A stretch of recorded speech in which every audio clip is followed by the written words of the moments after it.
Cuando pensamos en el Imperio Británico en la India, solemos pensar en cosas materiales.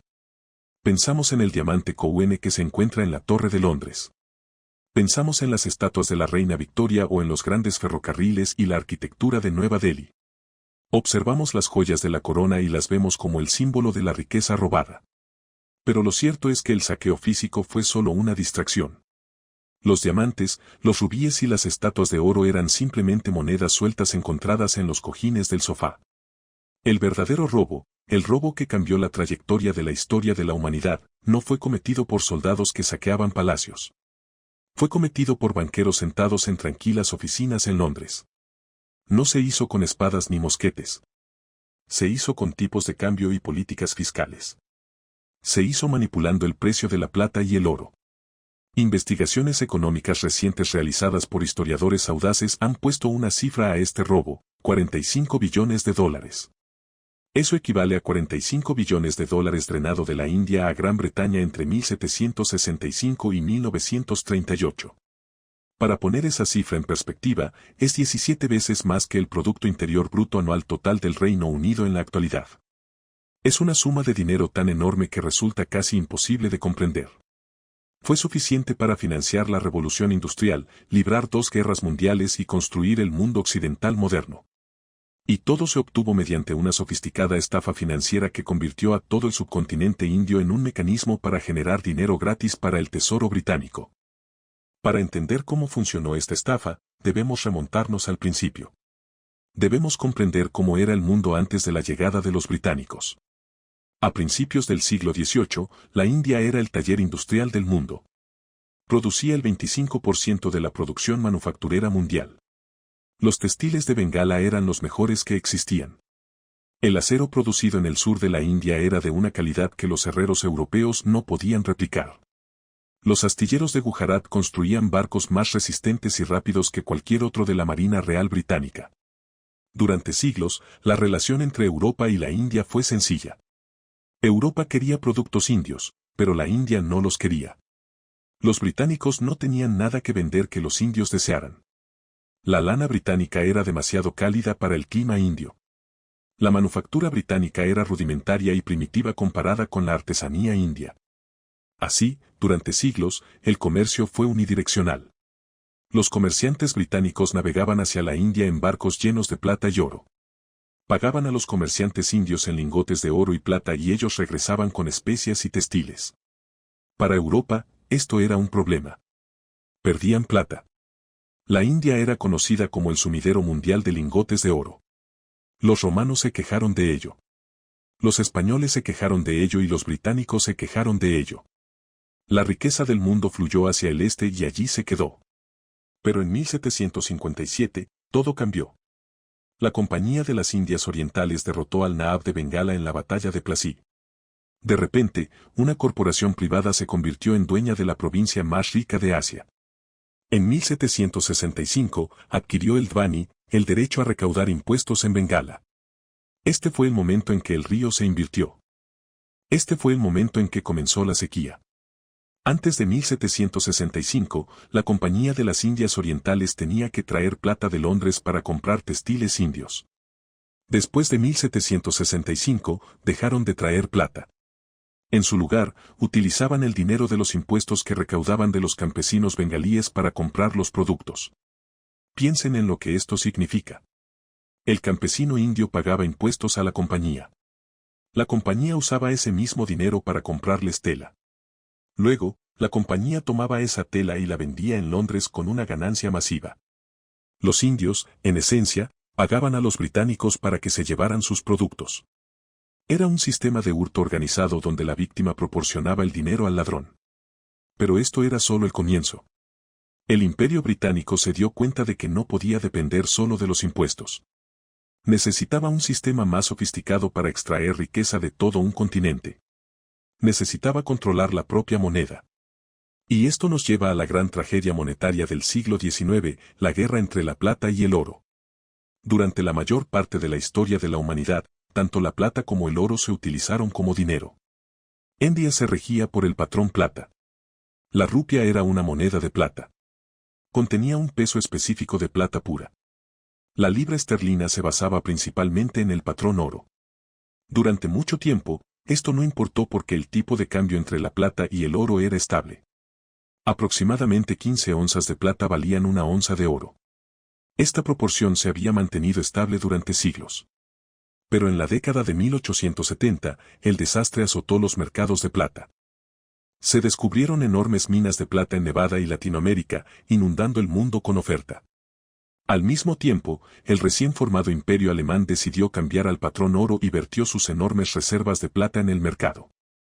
El precio de la plata se desplomó. Para un país como India, que mantenía la plata.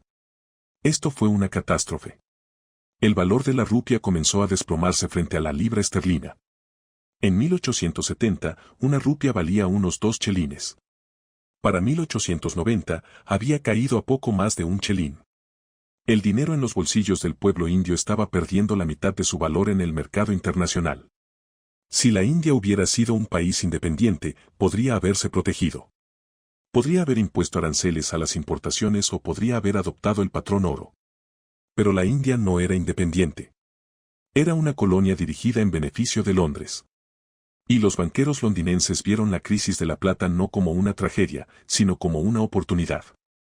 Se dieron cuenta de que podían usar la diferencia entre la rupia de plata y la libra de oro para crear un mecanismo de deuda permanente. El mecanismo se llamó Home Charges. Se trataba de una factura que el gobierno indio debía pagar a Gran Bretaña anualmente. Era, ostensiblemente, un pago por el privilegio de ser gobernada por Gran Bretaña. La India tenía que pagar al ejército británico estacionado en la India. India tenía que pagar las pensiones de los funcionarios británicos que se habían retirado y regresado a Londres. India tenía que pagar el equipo ferroviario que Gran Bretaña les vendía a precios inflados. Y, crucialmente, India tenía que pagar los intereses de la enorme deuda que el gobierno británico había acumulado sobre India. Aquí estaba la trampa. Los impuestos en India se recaudaban en rupias de plata de los campesinos. Pero los impuestos domésticos debían pagarse en libras de oro a Londres. A medida que el precio de la plata se desplomaba, el gobierno indio tenía que recaudar cada vez más rupias solo para pagar la misma cantidad de deuda en libras de oro. Era una espiral sin fin. Si la rupia perdía la mitad de su valor, el campesino tenía que renunciar al doble de grano, el doble de algodón y el doble de trabajo solo para permanecer en el mismo lugar. El gobierno británico podría haber solucionado esto. Podrían haber permitido que India adoptara el patrón oro. La clase mercantil india lo imploró. Querían una segadora de oro para competir con la soberanía británica, pero Londres se negó. Mantuvieron deliberadamente a India en un patrón plata mientras el resto del mundo se movía hacia el oro. ¿Por qué hicieron esto? Porque era rentable para el comercio británico. Una rupia barata significaba que las exportaciones indias eran baratas para los compradores británicos. Significaba que Gran Bretaña podía comprar trigo, algodón y yute de la India a precios bajísimos. Pero también significaba que la India no podía permitirse comprar maquinaria ni tecnología del mundo exterior porque su moneda era demasiado débil. Mantuvo a la India atrapada como proveedora de materias primas y consumidora de productos británicos terminados. Desindustrializó a la India mediante la política monetaria. Pero la estafa fue más allá del tipo de cambio. Implicaba la extracción física de oro de la India. El gobierno británico estableció un sistema llamado Leyes del Consejo. Este es un término financiero complejo para un truco simple. Imagina que eres un comerciante británico en Londres y quieres comprarte de la India. Tienes libras de oro. Normalmente enviarías ese oro a la India para pagar al agricultor de té indio. Si lo hicieras, la India se enriquecería con oro. Las reservas de oro de la India crecerían. Pero el gobierno británico no quería que el oro fluyera a la India. Así que lo interceptaron. Le dijeron al comerciante británico, no envíes el oro a la India. Entrégalo al secretario de Estado para la India en Londres. A cambio, te daremos un papel llamado factura del Consejo. Lo envías por correo a la India. Cuando el agricultor indio de té lo recibe, lo lleva al gobierno colonial en Calcuta, donde le entregan rupias impresas en la India, prácticamente con ingresos fiscales de la nada. ¿Y qué pasó con el oro? Se quedó en Londres. Se depositó en el Banco de Inglaterra. Se utilizó para respaldar la libra esterlina. Se utilizó para prestar a empresas británicas. Se utilizó para financiar al ejército británico. El oro que se suponía debía pagar los productos indios nunca llegó a la India. India recibió rupias en papel, lo que impulsó la inflación local, mientras que Londres obtuvo el activo duro. Este sistema significaba que la India exportaba sus productos gratis. El oro que se suponía que debía entrar en la India como pago fue secuestrado en Londres. Los economistas llaman a esto la absorción del superávit de la balanza comercial de la India. India tenía un superávit comercial masivo con el mundo. Vendían mucho más de lo que compraban. Según todas las leyes de la economía, India debería haber acumulado enormes reservas de oro y haberse convertido en el banquero mundial. Pero debido a las leyes municipales, el oro se desvió a Londres. El impacto de esto en el campesino indio fue devastador. Para pagar sus impuestos en una moneda que se devaluaba constantemente, los campesinos se vieron obligados a cambiar de cultivos alimentarios a cultivos comerciales para la exportación. Dejaron de cultivar arroz y trigo para sus familias y comenzaron a cultivar algodón, opio e índigo para el Imperio Británico. Tuvieron que exportar para sobrevivir. Tuvieron que vender su grano al mercado global para obtener la plata con la que pagar los impuestos a los británicos. Esto condujo al horroroso espectáculo de la comida que salía de la India en tiempos de hambruna. A finales del siglo XIX, una serie de terribles hambrunas azotó la India. Millones de personas murieron de hambre. En la hambruna de Madrás de 1877, perecieron aproximadamente 5 millones de personas. Y, sin embargo, ese mismo año, la India exportó una cantidad récord de trigo a Gran Bretaña. Las líneas telegráficas y los ferrocarriles, que los británicos afirmaban haber sido un regalo a la India, en realidad se utilizaron para extraer el grano del interior y enviarlo a Londres. Los ferrocarriles eran la paja a través de la cual el vampiro bebía la sangre. El Derry Lytton, quien estaba a cargo de la India durante la hambruna, se negó a intervenir. Creía en el libre mercado. Creía que si el precio del trigo era más alto en Londres que en Madrás, entonces el trigo debía ir a Londres. Argumentaba que interferir en el mercado volvería perezosos a los campesinos. Insistió en que el impuesto sobre la plata se recaudara con absoluta rigidez. Si un campesino no podía pagar, sus tierras eran confiscadas. Para salvar sus tierras, los campesinos vendieron las joyas de su familia. Vendieron los brazaletes de plata de sus esposas. Vendieron las pequeñas cantidades de oro que habían ahorrado durante generaciones. Este era el oro de la crisis. Durante las hambrunas, toneladas de oro fluían de las aldeas de la India a las bóvedas del Banco de Inglaterra. El sufrimiento del campesino indio era la liquidez que mantenía solvente al Imperio Británico.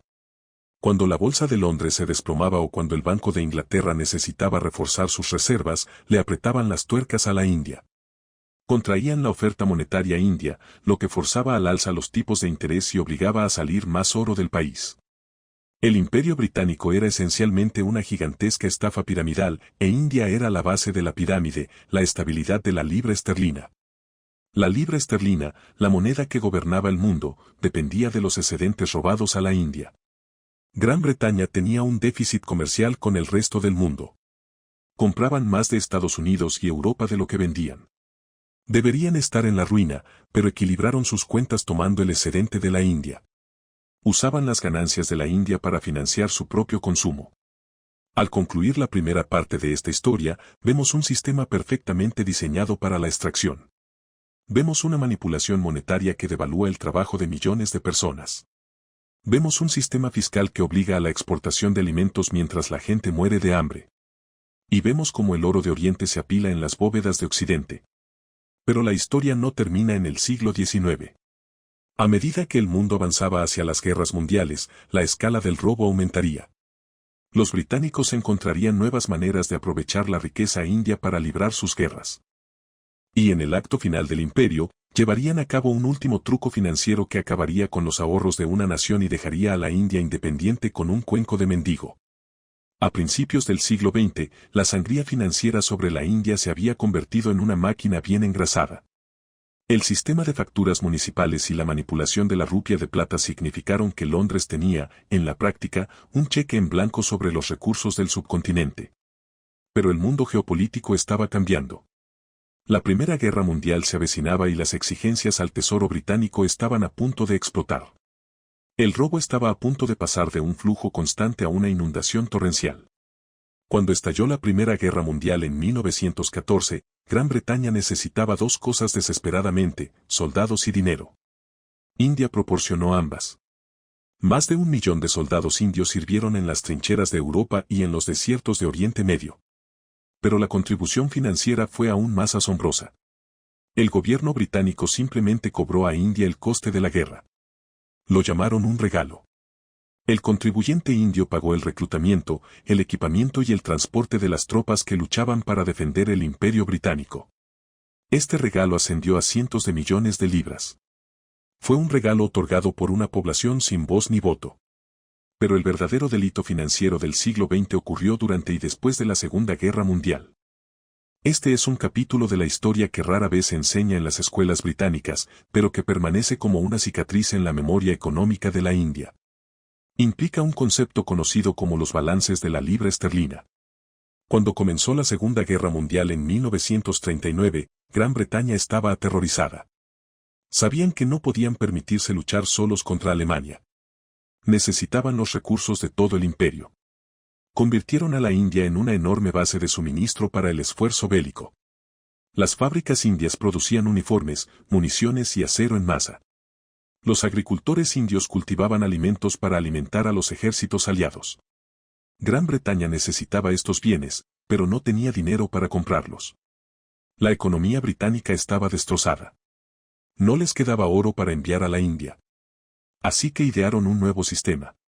Simplemente prometían pagar más tarde. Cada vez que el gobierno británico compraba bienes de la India, abonaba el pago en una cuenta bancaria del Banco de Inglaterra en Londres. Estos eran los saldos en libras esterlinas. Era esencialmente un pagaré. India le prestaba a Gran Bretaña el dinero para la guerra. El Banco de la Reserva de la India imprimió rupias para pagar a los proveedores locales en India, lo que provocó una inflación masiva en el país, mientras que el gobierno británico depositaba promesas en papel en una bóveda en Londres. Al final de la guerra en 1945, esta deuda se había vuelto colosal. Gran Bretaña le debía a India 1.250 millones de libras.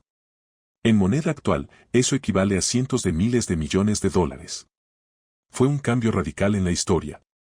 Tras 2 siglos de saqueo, Gran Bretaña se había convertido en deudora e India en acreedora. India, técnicamente, había pagado su propia ocupación y financiado el esfuerzo bélico británico hasta el punto de que Gran Bretaña estaba profundamente endeudada con su propia colonia. La lógica dictaría que, al terminar la guerra e India obtener la independencia, Gran Bretaña devolvería este dinero. Este capital podría haberse utilizado para impulsar la economía india, podría haber construido presas, centrales eléctricas y universidades. Eran los ahorros acumulados de una nación que había sufrido hambre y exceso de trabajo para el esfuerzo bélico. Durante la hambruna de Bengala de 1943, donde murieron 3 millones de personas, Winston Churchill continuó desviando envíos y suministros de alimentos de la India para reservar reservas para Europa. Los alimentos que podrían haber salvado a esos 3 millones de personas se compraron con estas UI. Los saldos en libras esterlinas estaban literalmente empapados en sangre. Pero al terminar la guerra, el gobierno británico examinó la deuda y decidió que simplemente no quería pagarla. O mejor dicho, no podía pagarla sin perjudicar su propio nivel de vida. El famoso economista John Maynard Keynes, a menudo considerado un genio liberal, jugó un papel oscuro en esto. Asesoró al gobierno británico sobre cómo gestionar la deuda india. En privado, expresó su desprecio por las reclamaciones indias. Sugirió que quizás la deuda debería ser cancelada o condonada. Argumentó que India debería haber contribuido al esfuerzo bélico de todos modos. Al final, Gran Bretaña no incumplió abiertamente sus pagos porque eso habría destruido la credibilidad de la libra esterlina a nivel mundial. En cambio, hicieron algo más insidioso. Bloquearon los saldos. Cuando la India se independizó en 1947, el nuevo gobierno indio les exigió su dinero. Los británicos respondieron, no pueden tenerlo todo de una vez. Se lo entregaremos en pequeñas cantidades a lo largo de muchos años. Congelaron los activos. Luego vino la segunda parte del truco, la devaluación. En 1949, Gran Bretaña devaluó la libra frente al dólar. Debido a que la rupia india estaba vinculada a la libra, el valor de los ahorros de la India se desplomó de la noche a la mañana. Al retrasar el pago y luego devaluar la moneda, Gran Bretaña canceló un porcentaje enorme de la deuda. Pagaron a la India con dinero que valía una fracción de lo que valía cuando se apropiaron de los bienes. Fue el último gran Larararseña del imperio. Esta maniobra financiera tuvo consecuencias devastadoras para la India recién independizada. India comenzó su vida como nación libre con una enorme desventaja.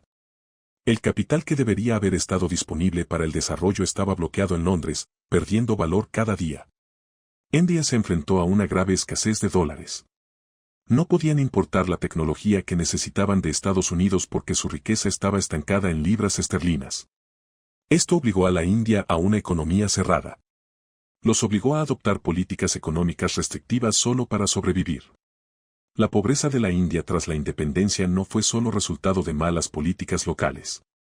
Fue consecuencia directa de la hambruna de capital impulsada por Londres. El legado de esta manipulación de la plata y el oro aún es visible hoy. La cifra de 45 billones de dólares calculada por los economistas no es solo un número en una página. Representa el potencial perdido de una civilización. Si esa riqueza hubiera permanecido en la India y se hubiera invertido en ella a tasas normales de interés compuesto, India probablemente sería hoy una nación del primer mundo. La revolución industrial que comenzó en Gran Bretaña fue impulsada por el capital indio.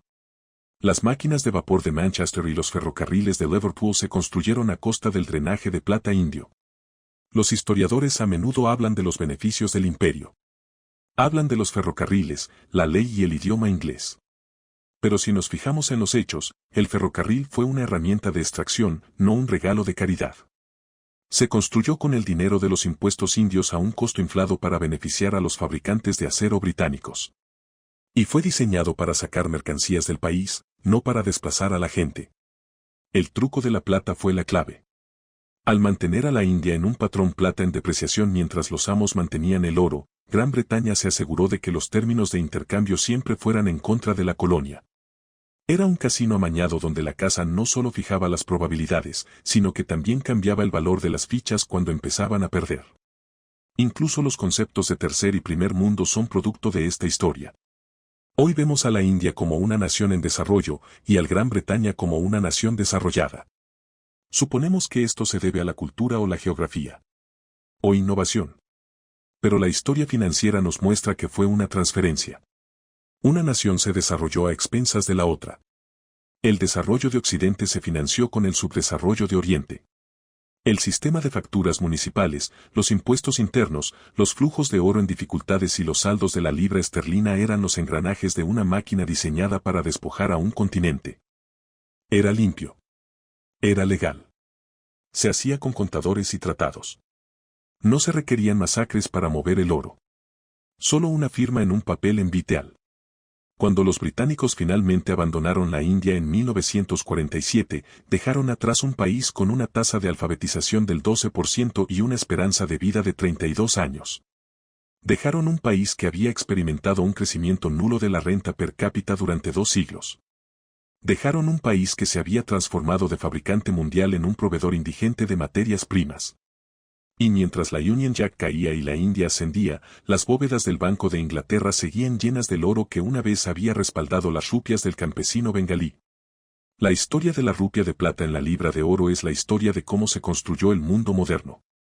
Es una historia que desafía la narrativa de la superioridad occidental. Muestra que la mano invisible del mercado fue guiada por el puño de hierro del imperio. Y nos recuerda que en el juego de las naciones, el arma más poderosa no es el arma, sino la moneda. Los 45 billones de dólares se han perdido. Nunca podrán ser devueltos. Pero comprender cómo se tomaron es el primer paso para recuperar la historia que fue robada junto con ellos. Soy John y este es el canal de historias cinematográficas. Suscríbete ahora para estar a la vanguardia, porque cuando se escriban los libros de historia, querrás ser de los pocos que lo vieron venir. No olvides suscribirte. Únete a quienes ven lo que otros